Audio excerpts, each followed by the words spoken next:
am not a fitness person. Even as a kid, like I rode my bike and stuff, but I didn't like to run around. I don't like sports. When I was 9, my mom signed me up for summer camp, and I hated it. It's like all-day gym class. And I legit was the kid that failed gym class. Like, I am not a fitness person. But as you get older, you start to realize, like, okay, there's benefits to fitness. And when I was a young adult, this would be like in the early 2000s, the conversation around fitness is a lot more about aesthetics, like looking good and feeling good in your clothes, being skinny or whatever. And even then, there's a shake or a pill or surgery that can help with that. And I think that messaging was even stronger for my mom's generation, which is why I feel like maybe that's why she took such a passive role in her own health and fitness. My mom is 80, but if you were to look at her or observe her, you would think she was decades, many decades older. And she's gonna love this. But I feel like there's this fallacy, right? Like that just getting older means getting decrepit. I had a coworker say it something like that, like just a little while ago, like, oh, you hit 40 and everything starts falling apart. I don't really feel like that's true. I feel like we stop being able to do things because we stop doing them. Like, the less you do, the less you can do, so you do less, so the less you do, the less you can do. It's a downward spiral until you're like my mom, who can't really scooch herself over a couple of inches in bed anymore. I was with her a few weeks ago, and she was sitting slumped against a chair, and she was pale, and her lips were kind of blue, and she was sweaty. She looked absolutely defeated, trying and failing repeatedly to do the same thing that, like something that a lot of us can do almost as easily as we breathe. And you know, they call us the sandwich generation, where you're caring for your elderly parents at the same time you're raising your own kids. And I feel that acutely, but like also, it feels a little bit like a Dickens novel, right? Like there was a mirror in that room, and I was staring at her slumped against the chair, and me standing there, and we looked just enough alike that I was looking at her, and I was like, that could be a version of me, the ghost of Christmas future. And I thought of my own daughter, and you know, who's wonderfully and amazingly her own person, but has echoes of younger me, like the ghost of Christmas past. And I thought, what does she see when she looks at me? And what will she see when I'm the one who's 80?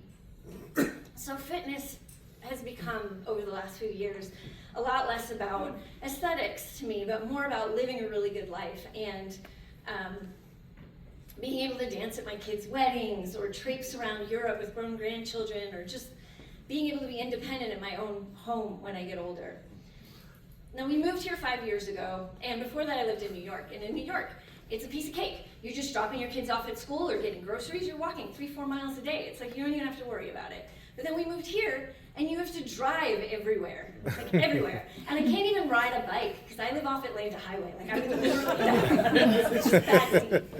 But I'm not a fitness person, so I knew I had to find something that I could do, something that I liked, something that would trick me into fitness with a capital F.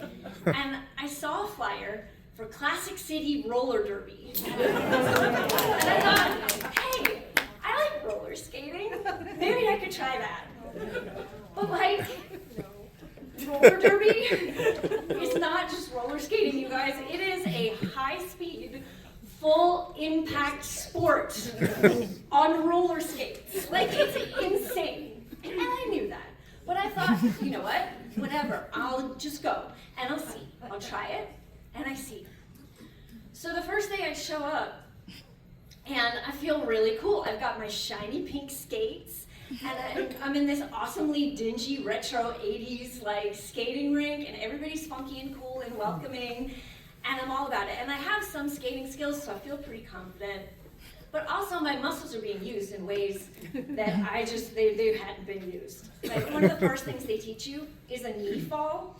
It's like if you're feeling out of control and you want to stop, you just drop down to one knee, which you then have to stand up. It's like it's a squat on crack. And my quads were screaming at me. They were like, nope, thank you. we don't want to do this anymore, like we're out. But at the end of the day, I was sweaty and sore, and I felt really, really good. Now, my husband and my kids, they're really like excited for me and supportive, but when I told my extended family, they were all horrified. They were like, you cannot do that. That is dangerous, that's crazy, especially my mom.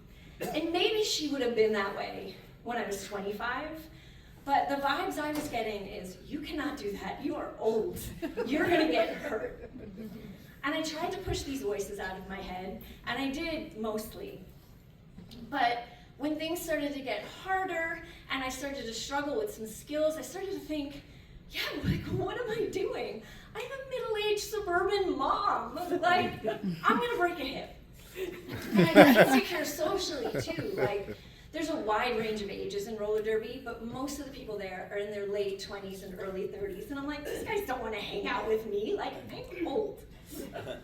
But then I was doing an assessment, because in order to actually get on the track and play roller derby, you have to pass a series of assessments to make sure you have the skills and the stability to play safely.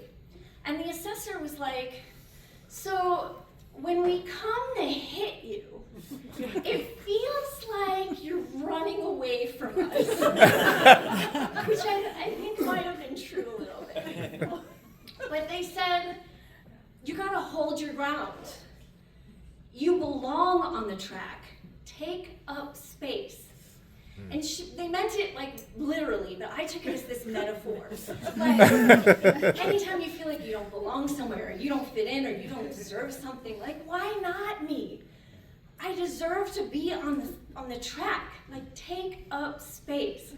And the truth is, I am just as capable, and I have made friends there, friends half my age, and okay, I still have not qualified to actually play roller derby, but I am getting better, and I am fitter, and I am stronger, and I've even snuck in some like workouts outside of practice, because spoiler alert, if you actually want to get good at a sport, you have to.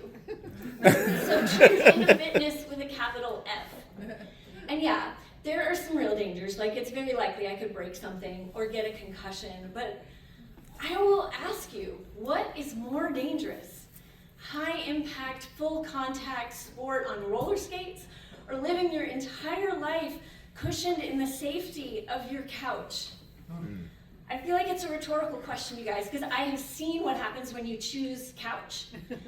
And I choose to lace up my skates.